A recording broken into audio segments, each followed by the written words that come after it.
नमस्कार बच्चों, आज हम इस क्लास में वेक्टर जो है उसकी एक्सरसाइज 13.2 के कुछ question 3rd 4th 6th 7th 8th को हल करने जा रहे हैं। तो सबसे पहले हम क्वेश्चन ले रहे हैं क्वेश्चन नंबर 3, जिसमें हमें कहा गया है, क्या कहा गया है कि सिद्ध कीजिए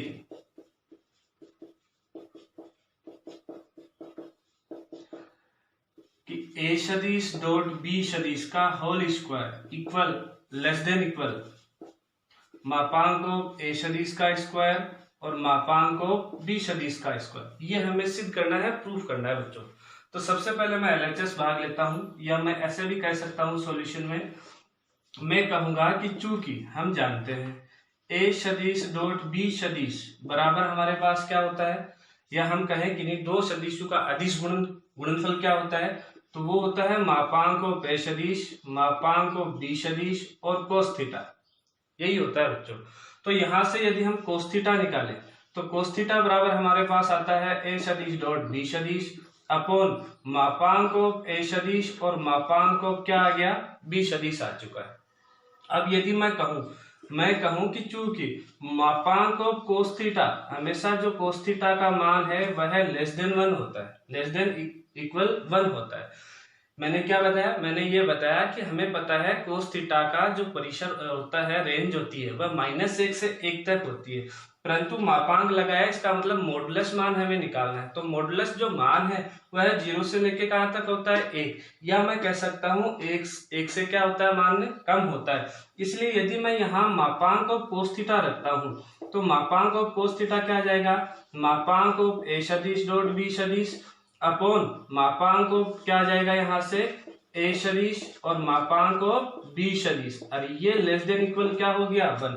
यदि मैं इस भाग को इधर लेके जाऊं एस समीका में तो हमारे पास यहाँ से बन जाता है कि मापांक ऑफ ए सदिश डॉट बी सदिश का बी सदिश इज लेस देन इक्वल मापांक ऑफ ए सदिश और मापांक ऑफ क्या आ चुका है बी सदिश। मैं कहूं दोनों पक्षों में वर्ग करने पर, मतलब दोनों हमारे पास जो पक्ष है उन दोनों में हम स्क्वायर करते हैं, तो वर्ग करने पर यदि हम यहाँ से वर्ग करते हैं तो वर्ग करने पर हमारे पास आता है मापांक ऑफ ए सदिश डॉट बी सदिश का होल स्क्वायर और लेस देन इक्वल मापांक ऑफ ए सदिश स्क्वायर और मापांक ऑफ बी सदिश का स्क्वायर। ठीक है, अब देखो हमें पता है, हमें क्या पता है, मैं कह सकता हूं कि चूंकि ए सदिश डॉट बी सदिश मापांक ऑफ ए सदिश डॉट बी सदिश का स्क्वायर वो इक्वल होता है किसके, ए सदिश डॉट बी सदिश के स्क्वायर के इक्वल होता है। तो हम यहाँ ये भी लिख सकते हैं ए सदिश डॉट बी सदिश का whole square is less than equal मापांक ऑफ ए सदिश का स्क्वायर और मापांक ऑफ क्या आ गया बी सदिश का स्क्वायर। तो इस प्रकार से हमने इसी क्वेश्चन को प्रूव कर दिया है कि ए सदिश डॉट बी सदिश का square is less than equal क्या होगा, मापांक ऑफ ए सदिश का स्क्वायर और मापांक ऑफ बी सदिश का स्क्वायर बच्चों। अब उसके बाद में हम क्वेश्चन लेते हैं क्वेश्चन नंबर 4।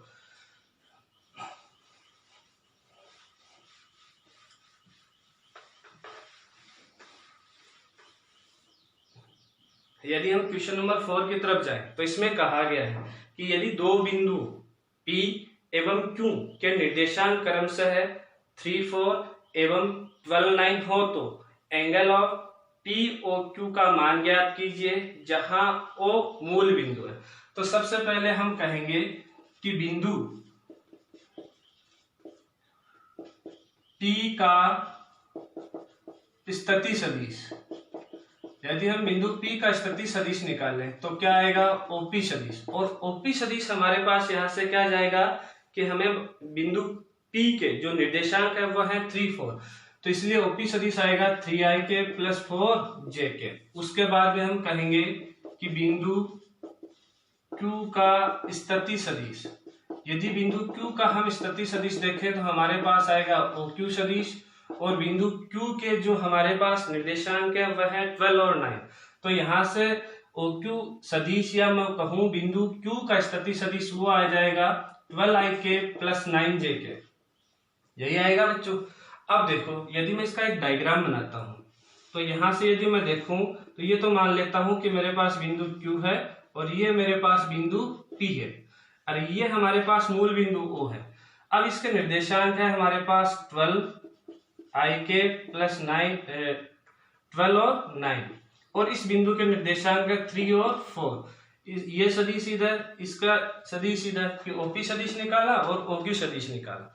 अब ये बन रहा है हमारे पास एंगल थीटा। अब हमसे यही पूछा गया, क्या पूछा गया कि यदि मेरे पास कोई दो बिंदु हो, उस बिंदु के निर्देशांक ये दिया गया हो, तो हमें कहा गया है कि एंगल, कौन सा एंगल, एंगल POQ ज्ञात कीजिए। तो हमें एंगल POQ ज्ञात करना है। अब बच्चों याद करो कि हमारे पास कोई दो सदिश दिए गए हो, एक ए सदिश दे रखा हो, एक बी सदिश दे रखा हो, तो उन दोनों सदिशों का अदिश गुणनफल ए सदिश डॉट बी सदिश किसके बराबर आ रहा था, मापांक ऑफ ए सदिश मापांक ऑफ बी सदिश और कोस थीटा। तो वहीं से हम यहाँ ये जो हमारे पास एंगल है, एंगल POQ ज्ञात कर सकते हैं। तो हम कहेंगे, क्या कहेंगे, हम ये कह सकते हैं कि चूंकि OP सदिश डॉट OQ सदिश ये बराबर होगा मापांक ऑफ OP सदिश मापांक ऑफ OQ सदिश, और हम लिख सकते हैं यहां से इनटू में कि कोस। अब थीटा हम क्या लेंगे, वही जो हमारे पास एंगल था, हम लेंगे कि एंगल POQ। अब देखो यहां से हमारे पास OP सदिश दिया गया है, कितना है 3ik प्लस 4jk, और डॉट यहां से OQ सदिश है, वो है हमारे पास 12ik प्लस 9jk। यहां से हम OP सदिश मतलब इस बिंदु P का स्थिति सदिश का क्या निकाल लेंगे, मापांक ज्ञात कर लेंगे। मापांक क्या आएगा कि रूट यहां से आएगा 3 का स्क्वायर प्लस 4 का स्क्वायर, और रूट इसका निकालते हैं तो 12 का स्क्वायर प्लस 9 का स्क्वायर, और यहाँ आ चुका है कोस, और एंगल क्या आया POQ। अब देखो इनको हल करते हैं, सोल्व करते हैं, तो इन दोनों को सबसे पहले अदिश गुणनफल करते हैं। अदिश गुणनफल करते हैं 3 को 12 से, क्या आएगा यहाँ से 36, और प्लस यहाँ से आ चुका है 36, और इधर देखें तो इनको दोनों को हल करते हैं तो हमारे पास आता है 16 9 25 5, और इधर से आ चुका है 15, और यहाँ हो गया कि कोस एंगल ऑफ POQ आ चुका है। अब देखो यहाँ से देखें तो कोस एंगल ऑफ POQ वो इक्वल किसका है कि 72 अपॉन क्या आ चुका है 75। यहाँ से देखें तो एंगल ऑफ POQ वो इक्वल किसका आएगा, वो आएगा कि कोस इनवर्स 72 अपॉन 75। तो इस प्रकार से हमने एंगल निकाला इन दोनों सदिशों, या इन हमारे पास जो गिवन थे दो बिंदु, उन दोनों बिंदुओं का जो स्थिति सदिश बन रहा है, तो उस कंडीशन में उन दोनों के मध्य बनने वाले कोण को हमने ज्ञात किया है। अब इसके बाद में हम ले आए हैं क्वेश्चन नंबर 4 के बाद में आ रहा है हमारे पास क्वेश्चन नंबर 6। क्वेश्चन नंबर 6 को हल करते हैं।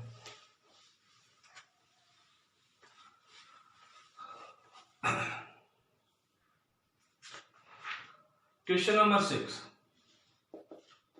क्वेश्चन नंबर 6 में हमारे पास गिवन है कि हमारे पास कोई दो सदिश है, तो पहले वाले सदिश का दूसरे वाले सदिश पर प्रक्षेप ज्ञात करना है। तो सबसे पहले मैं यहां कहूंगा कि दिया गया है, क्या दिया गया है कि ए सदिश और ए सदिश इक्वल हमारे पास है यहां से 4ik माइनस 2jk और प्लस का kk। बी सदिश हमारे पास यहां से दे रखा है, बी सदिश क्या है, बी सदिश है 3ik प्लस 6jk और माइनस 2kk। अब कहा गया है कि ए सदिश का बी सदिश पर प्रक्षेप ज्ञात करना है। तो हमारे पास सीधा सा फॉर्मूला बन रहा था जब हमने इसका थोड़ी भाग पढ़ा था। तो यहां से हम कहेंगे कि ए सदिश का बी सदिश पर प्रक्षेप क्या होता है, ए सदिश का बी सदिश पर प्रक्षेप ए सदिश डॉट बी सदिश अपॉन मापांक ऑफ बी सदिश। तो उसी से हम हल करते हैं। ए सदिश लिखो, क्या आता है कि 4ik minus 2jk plus kk और डॉट यहां से 3ik plus 6jk minus 2kk, और मापांक ज्ञात करते हैं बी सदिश का। तो वो आ जाएगा कि रूट यहां से 3 का स्क्वायर प्लस 6 का स्क्वायर प्लस माइनस 2 का स्क्वायर, दोनों को यदि हम हल करते हैं तो ऊपर वाले को हम अदिश गुणन करते हैं। क्या आता है 12 माइनस 12 और माइनस 2 अपॉन यहां से हमारे पास आएगा रूट, देखो 3 का स्क्वायर 9 प्लस 36 प्लस आ चुका है 4, हमारे पास यहां से आया माइनस 2 अपॉन 7। अब मैं आपको एक बात और बता दूं, कभी भी प्रक्षेप है वो ऋणात्मक नहीं होता है, प्रक्षेप है वह हमेशा पॉजिटिव होगा क्योंकि प्रक्षेप भी एक लेंथ है, एक लेंथ को दर्शाता है। तो हम कहेंगे कि प्रक्षेप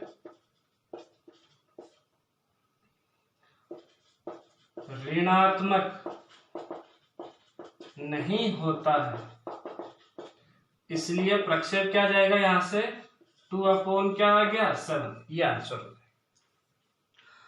अब उसके बाद की यदि मैं बात करूं तो यहां से हमारे पास क्वेश्चन नंबर था 7 को हल करते हैं। तो देखो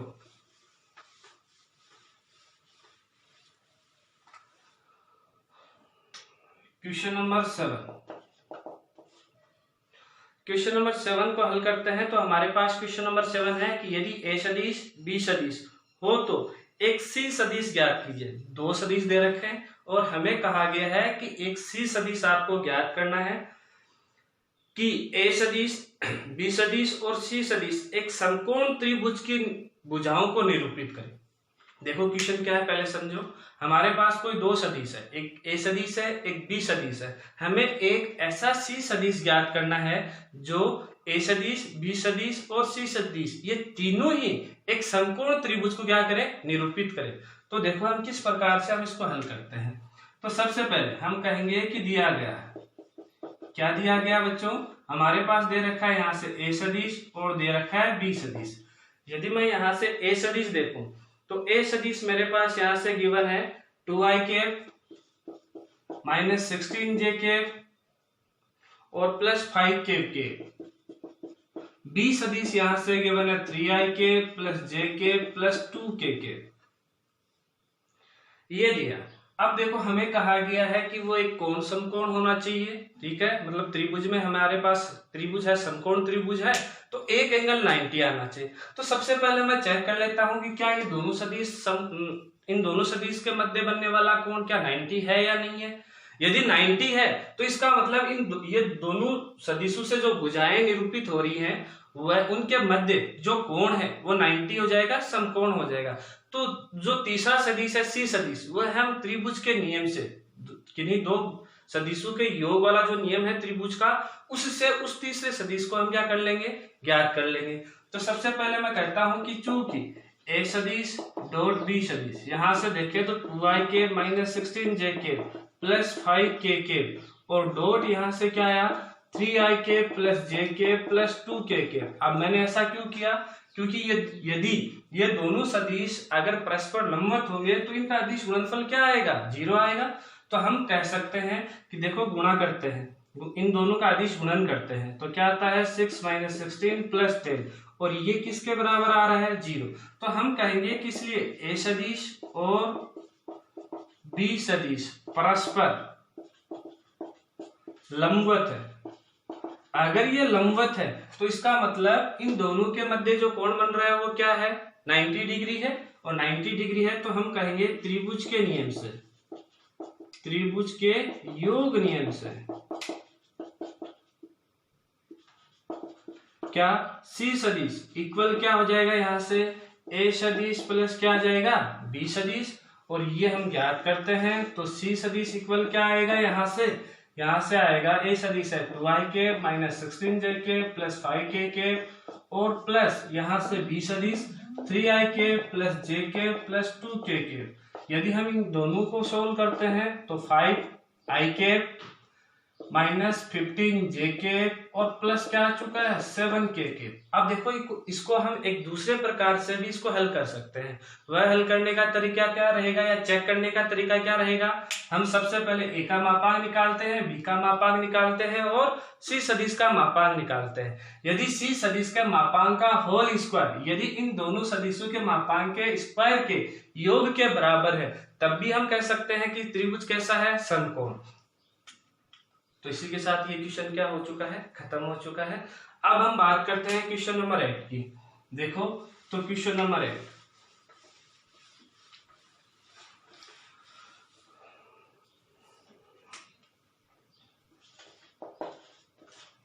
क्वेश्चन नंबर 8, यदि मापांक ऑफ a सदिश प्लस b सदिश इक्वल है मापांक ऑफ a सदिश माइनस b सदिश, तो सिद्ध कीजिए कि a सदिश और b सदिश परस्पर कैसे हैं, लंबवत सदिश है। तो हम कहेंगे कि दिया गया है, क्या दिया गया है कि मापांक ऑफ ए सदिश प्लस बी सदिश इक्वल है मापांक ऑफ ए सदिश माइनस बी सदिश। अब इतना सा दे रखा है, अब कैसे हल करें? तो हमारे पास एक ही ऑप्शन बनता है कि हम दोनों पक्षों में क्या कर दें, वर्ग कर दें, स्क्वायर कर दें। तो हम कहेंगे कि दोनों पक्षों में वर्ग करने पर, अगर मैं दोनों पक्षों में वर्ग करता हूं तो वर्ग करने पर हमारे पास क्या आएगा, मापांक ऑफ ए सदिश प्लस बी सदिश स्क्वायर और मापांक ऑफ ए सदिश माइनस बी सदिश का स्क्वायर। कैसे लिख सकते हैं? ऐसे भी लिख सकते हैं, ए सदिश प्लस बी सदिश का स्क्वायर इक्वल ए सदिश माइनस बी सदिश का स्क्वायर। अब हम क्या करते हैं, इसके स्क्वायर को ओपन करते हैं। क्या क्या आता है कि ए सदिश का स्क्वायर, ए सदिश का स्क्वायर और उस ए सदिश का स्क्वायर का मतलब ए स्क्वायर ही हो गया, ए या ए सदिश का स्क्वायर लिख सकते हो, प्लस बी सदिश का स्क्वायर माइन प्लस 2 ए सदिश डॉट क्या आ चुका है, बी सदिश इक्वल, यहां से देखें तो ए सदिश का स्क्वायर प्लस बी सदिश का स्क्वायर माइनस 2 ए सदिश डॉट क्या आ चुका है, बी सदिश। इस ए सदिश से ये क्या हो जाएगा, कैंसिल, इससे ये क्या हो जाएगा, कैंसिल। इस बात को यदि मैं इधर ले आता हूं तो क्या आता है कि 4 ए सदिश डॉट बी सदिश इक्वल क्या आ गया, 0। 4 को यहां मैं 0 में डिवाइड करता हूं, क्या आता है, ए सदिश डॉट बी सदिश इक्वल क्या आया, 0। अब ये कंडीशन कब आती है, जब दो सदिश परस्पर क्या हो, लंबवत हो। तो हम कहेंगे कि इसीलिए ए सदिश और बी सदिश परस्पर लंबवत सदिश है। ठीक है बच्चों, आज की क्लास में इतना है।